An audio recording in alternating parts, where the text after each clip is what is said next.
어버이 주일 설교를 준비하면서 인터넷에서 동영상들을 이렇게 보는데 황수관 박사, 건강 세미나를 많이 하셨던 황수관 박사, 소천하신 지도 오래되셨지만 그분이 아침마당에 나와서 강연하는 짧은 한 1, 2분밖에 안 되는 동영상이 있는데 감동적이었어요. 그 동영상 잠깐 보고 제가 이어서 설교하도록 하겠습니다. 52세의 노인이 52세 된 아들과 거실에 마주 앉아 있었다. 그때 우연히 까치 한 마리가 창가의 나무에 날아앉았다. 노인이 이렇게 물었다. 얘야, 저게 뭐냐? 아들은 다정하게 말했다. 아버지, 까치예요. 아버지는 그런데 조금 후에 다시 물었다. 얘야, 저게 뭐냐? 아들은 다시 까치라고 대답했다. 노인은 조금 뒤 또 물었다. 얘야, 저게 뭐냐? 아들은 짜증이 났다. 글쎄, 까치라니까요. 아들의 음성은 아버지가 느낄 만큼 분명히 짜증이 섞여 있었다.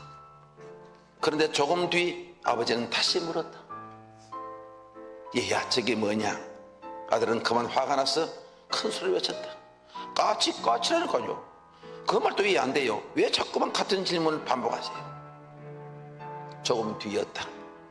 아버지는 방에 들어가 때가 묻고 찢어진 일기장을 들고 나왔다. 그 일기장을 펴서 아들에게 주며 읽어보라고 말했다. 아들은 일기장을 읽었다. 거기엔 자기가 3살짜리 애기였을 때 이야기였다. 오른 까치 한 마리가 창가에 날아앉았다. 어린 아들은 아버지, 아빠, 저게 뭐야? 하고 물었다. 나는 까치라고 대답했다. 그런데 아들은 연거푸 23번을 똑같이 물었다. 나는 귀여운 아들을 안아주며 끝까지 다정하게 대답해 주었다. 까치라고. 똑같은 대답을 23번을 하면서도 나는 즐거웠다.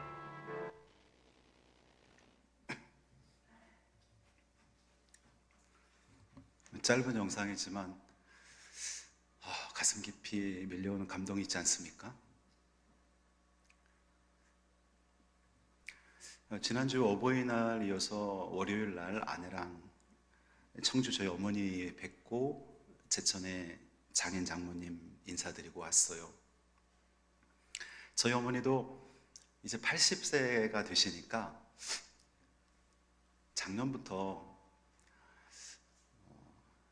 스킨십을 하길 원하시는 거예요.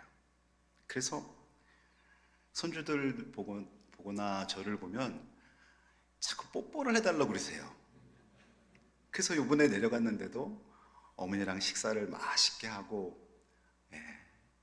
이제 오는데 어머님이 이제 아들 며느리 뽀뽀해야지. 우리 동범이가 저 뒤에 앉아 있지만 제가 우리 3남매를 시골교회에서 키우면서 애들 2살, 3살, 4살 그때 얼마나 귀엽습니까?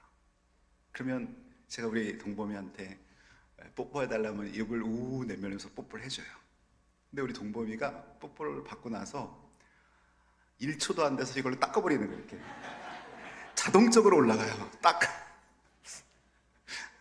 나는 너랑 뽀뽀하면서 한 번도 안 닦는데 너 왜 닦아? 또 닦아. 근데 제가 청주에서 어머니랑 점심 식사를 하고 어머님이 뽀뽀를 해달라 해서 볼을 내밀었어요. 그랬더니 볼 말고 요따 해달라고 요따.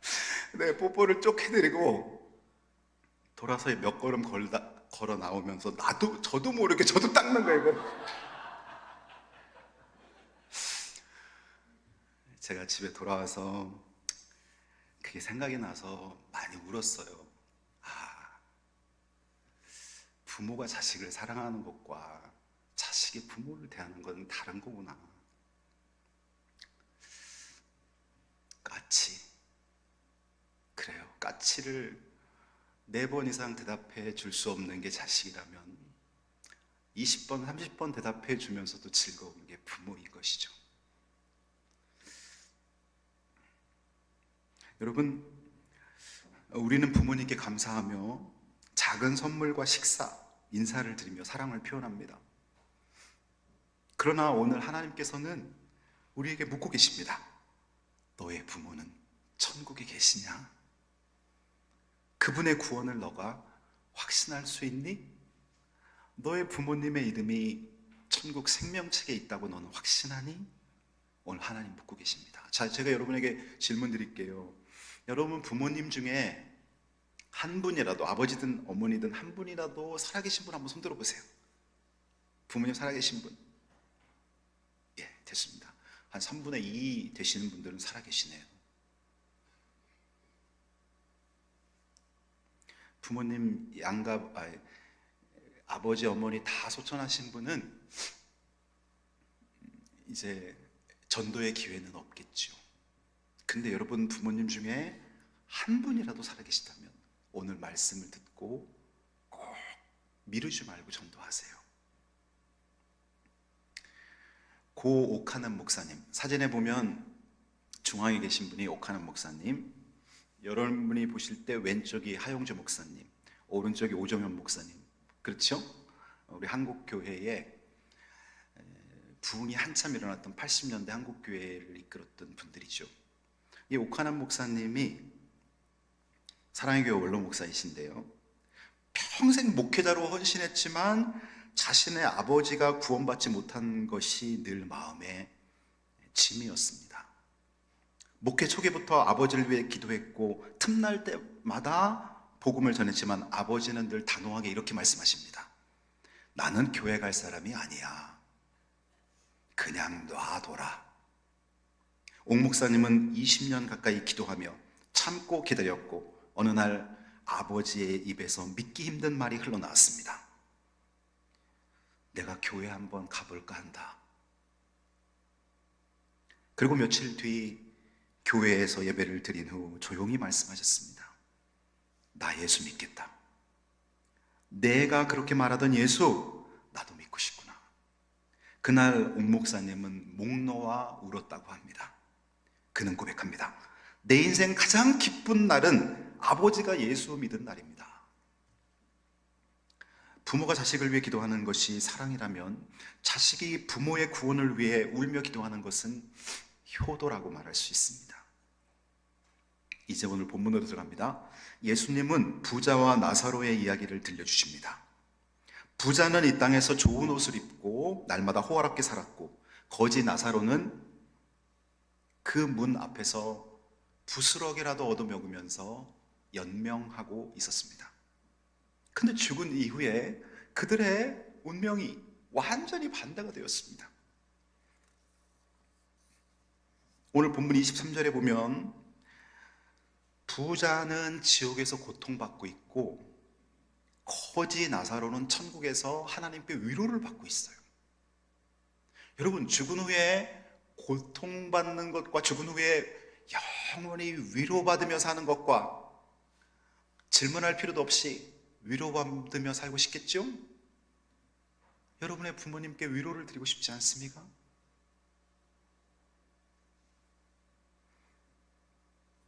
오늘 23절에 보면 그가 음부에서, 부자를 말합니다. 그가 음부에서, 성경에 보면 음부라는 말이 나오고 지옥이란 말이 나오고 똑같은 말입니다. 물론 이걸 이제 지옥 가기 전 단계 이렇게 구별하기도 하는데 그냥 같은 걸로 보시면 됩니다.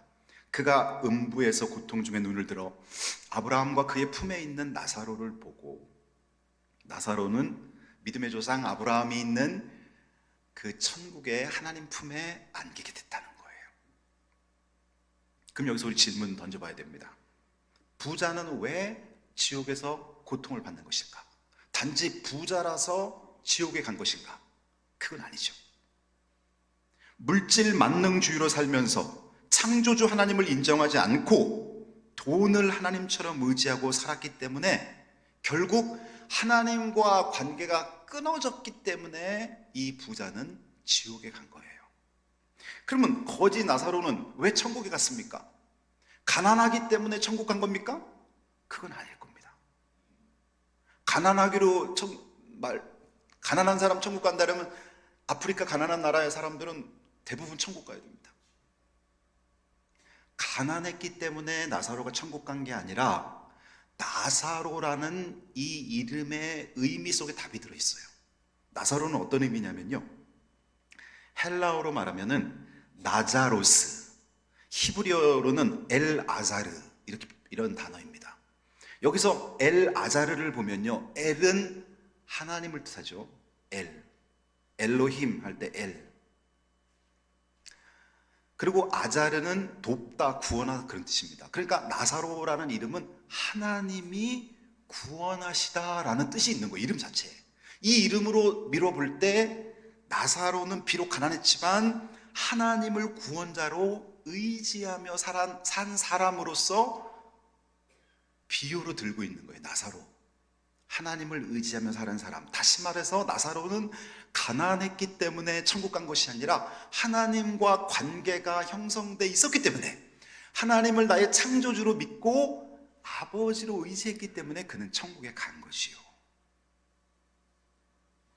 천국과 지옥은요, 큰 간격이 있기 때문에 서로 왕래할 수가 없습니다. 여러분, 요즘 같으면 우리가 저 유럽이나 또 북미, 남미 이런 데 살고 있는 자녀들이 마음만 먹으면 그냥 비행기 한 13시간, 좀 길어도 15시간 타고 한국에 와서 부모님 뵐 수 있지요? 그런데 천국과 지옥은 그 정도의 간격이 아니라 도대체 갈 수 없는 간격. 우리가 명왕성에서 지구까지 지금 우리 힘으로는 갔다 올 수 없어요. 빛의 속도로 1초만 가도 지구를 7바퀴 반 돈다 하는데, 빛의 속도로 1년을 가는 거리는 얼마나 멀겠습니까? 그걸 광년이라고 말하죠. 그러면 이 광년이 10만 광년, 100만 광년 가도 끝이 없는 게 지금 우주입니다. 그럼 그 우주에 천국과 지옥이 오갈 수 없는, 교류할 수 없는 상태의 간격이 있다는 거예요. 오늘 본문 26절에 보면 그뿐 아니라 너희와 우리 사이에 큰 구렁텅이가 있어. 나사로가 있는 천국과 지금 부자가 간 음부 사이에 큰 구렁텅이, 이 구렁텅이라는 단어를 보면 간격이란 뜻입니다.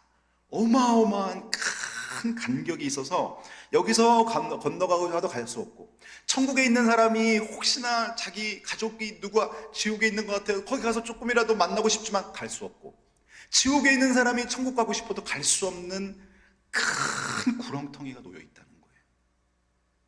오갈 수 없다는 거예요. 여러분, 지옥의 특징을 제가 몇 가지 말씀드릴게요. 지옥의 처참한 모습. 지옥은 일단 첫 번째로 형벌받는 곳이 지옥입니다. 그러니 하나님과 관계가 단절된 이 부자가 그곳에서 너무나 뜨거운 고통을 받는데, 혓바닥에 시원한 냉수 한 방울 딱 떨어뜨려 주기를 요청했지만 그것이 거절당해지는 곳이 지옥이라는 거예요. 형벌받는 곳입니다. 아니, 내가 죽어서 위로받고 사랑받는 곳에 가고 싶지, 형벌받는 곳에 가고 싶은 사람이 누가 있겠어요? 그러나 그걸 알지 못하기 때문에 우리는 물질 만능주의 속에서 하나님이 없다 말하면서 살아가는 사람들이 많다는 거예요. 지옥은 형벌받는 곳. 두 번째, 배려와 용서가 없는 곳. 용서는요, 지금 우리가 하나님께서 그 아들 예수를 십자가에 못 박아서 우리가 천부에 의지 없어 손 들고 옵니다 하고 회개할 때 용서가 되는 거지, 죽은 후에는, 지옥에는 용서가 없는 거예요. 그러니까 무서운 거예요, 여러분. 세 번째 지옥의 특징은 구원의 소망이 없다는 거예요. 내가 지금 아무리 힘들어도 10년간만 고통받으면 나한테 전도자가 와서 나를 전도해 줄 거야, 그 소망이 없는 거예요. 가장 비참한 게요, 단 1%의 소망도 없다면 사람은 어떻게 해요? 사람은 죽는 거예요. 지옥의 특징 네 번째, 복음과 전도자가 없어요. 복음이 뭐예요? 예수가 우리의 구원자다. 하나님께서 그 아들 예수를 나의 죄를 대신해서 십자가에 못 박았으니 예수를 구주로 믿으면 구원받는다. 이게 기쁜 소식, 복음, 굿뉴스, 에벤젤리즘, 이 복음이잖아요. 근데 지옥에는 복음이 없어요. 전도자도 없어요. 그러니 그것은 비참한 곳입니다. 그래서 이 부자는 자기가 천국에 갈 수도 없고 이 지구상에 다시 갈 수도 없으니까 믿음의 조상 아브라함에게 이렇게 요청합니다. 28절에 보면 나사로를 내 아버지 집에 보내주소서. 내 형제 5이 있는데 이 고통의 자리에 오지 않게 해달라고 오늘 본문 28절에 나오죠. 형제 5을 구원해달라고 요청합니다. 그럼 어때요 여러분? 그래, 너가 지옥에서 고통받으니까 내가 대신 가서 너네 형제들 예수 믿게 해줄게. 이러면 얼마나 좋아요. 근데 그 대답이 어떻게 나오는지 아세요? 29절에 보면 아브라함이 이르되 그들에게 모세와 선지자들이 있으니 그들에게 들을지니라. 모세와 선지자는 대표적으로 구약 성경에서 하나님의 말씀을 받고 십계명을 받아서 백성들에게 전해준 사람이 모세, 그리고 하나님의 음성을 듣고 미리 알고 전해준 사람, 그래서 예언자, 선지자라고 말하죠. 하나님의 음성을 듣고 백성들에게 알려주는 사람, 선지자. 그러니까 모세와 선지자는 뭐를 상징하고 있냐면 하나님의 말씀을 상징하고 있는 거예요. 그러면 그들은 모세와 선지자가 있으니 그들에게 들을지니라. 이 말은 무슨 말이에요? 오늘날 이 지구상에 살고 있는 사람들은 바이블이라는 이 성경이 있으니까 그 성경을 설교하는 교회에 가서 말씀 듣고 복음을 들어야 되고, 또 전도자가 그 사람을 찾아가서 전도하는 그 전도 메시지를 듣고 예수 믿고 살아나야 된다, 그 말인 거예요. 그러니 여러분, 우리는 바로 우리 부모님, 믿지 않는 우리 가족들을 구원해 내야 되는 사명을 받고 이 땅에 지금 신앙생활을 하고 있는 거예요. 근데 문제는 누가 전하느냐 이거죠. 누가 그 말씀을 전하느냐. 바로 우리가 전해야 됩니다. 우리는 복음을 아는 사람들입니다. 우리는 예수를 믿는 자녀들입니다. 우리가 부모님에게 전도를 통해 천국 티켓을 드릴 수 있습니다. 지금 전해야 됩니다. 제가 이수교회 와서 이제 12년이 되고 13년 차를 접어들었는데요, 장례식을 많이 치러요. 어떨 때 부모님이 예수 믿지 못하고 돌아가신 분이 있어요. 그러면 그 성도님들이 저한테 이런 말을 해요. 목사님, 목사님이 그렇게 부모님 전도하라 했는데 제가 실천을 못했는데 갑자기 돌아가셨어요, 부모님. 그렇게 말을 해요. 그럼 제가 그분에게 이렇게 말합니다. 집사님, 이미 돌아가신 분은 어찌할 수 없습니다. 그 죄송한 마음 가슴에 안고 살아야 됩니다. 하지만 지금 살아계신 아버지가 계시잖아요. 지금 살아계신 어머니 계시잖아요. 그분도 미루고 미루다가 또 후회하지 마시고 오늘 전하세요. 이번 주에 전하세요. 부모님이 다 돌아가신 분이 있어요. 당신의 남편이 예수 안 믿지 않습니까? 당신의 아내가 지금 생명책에 이름이 없지 않습니까? 그분에게 전하세요. 배우자도 돌아가신 분이 있어요. 집사님의 자녀 그냥 놔두지 마세요. 언제까지 내 품에 있겠습니까? 지금 그 자녀에게 복음을 전하세요. 전하고 또 전하고 전하고 또 전하고. 믿음은 들을 때 생기는 겁니다. 듣지 못하는데 어떻게 믿음이 생겨요? 로마서 10장 17절. 그러므로 믿음은 들음에서 나며 들음은 그리스도의 말씀으로 말미암아. 그리스도가 누구냐고 소개하는 그 말씀을 들을 때 구원 얻을 수 있는 믿음이 생겨난다는 거예요. 대한민국에 이렇게 교회가 많지만 예수 그리스도가 나에게 어떤 의미인지 한 번도 들어보지 못한 사람들이 너무나 많다는 거예요. 없을 것 같죠 여러분? 너무너무 많아요. 특별히 지금 우리 자녀 세대들은 5%밖에 신앙생활 안 하기 때문에 20명 중에 1명만 크리스찬이라고 보면 돼요. 너무너무 많아요. 이거를 누가 얘기해 줘야 되냐? 먼저 믿은 우리가 얘기해 줘야 되는데 우리 또한 영적 게으름 속에서 말하지 않고 침묵 속에서 살아가고 있다는 거예요. 이게 문제입니다. 개그우먼 이성미 집사님의 예화를 소개합니다. 이성미 집사님은 과거 방황하던 삶에서 예수님을 만나고 복음으로 인생이 바뀌었습니다.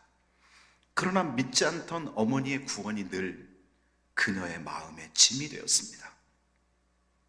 오랜 시간 눈물로 기도하며 복음을 전했지만 어머니는 완강하셨습니다. 그러던 어느 날 어머니가 암으로 쓰러졌고 중환자실에서 정신이 오락가락하던 그때 이성미 집사의 마음에 성령님이 나에게 마지막 기회를 주신다는 생각이 들었습니다. 그는 어머니의 귀에 복음을 속삭였습니다. 엄마, 예수 믿으면 천국 가요. 엄마, 예수님을 마음에 영접하시겠어요?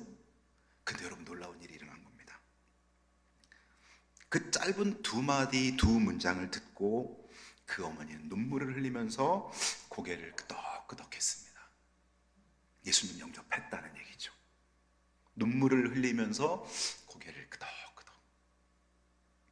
그 어머니는 의식이 다시 돌아오지 않고 소천하셨습니다. 그러나 이성미 집사의 마음속에는 말할 수 없는 감동과 기쁨이 생겨난 거예요. 그리고 이 개그우먼 이성미 집사는 가장 큰 효도는 구원이다 라는 제목으로 한국교회를 다니면서 간증 집회를 하고 있고요.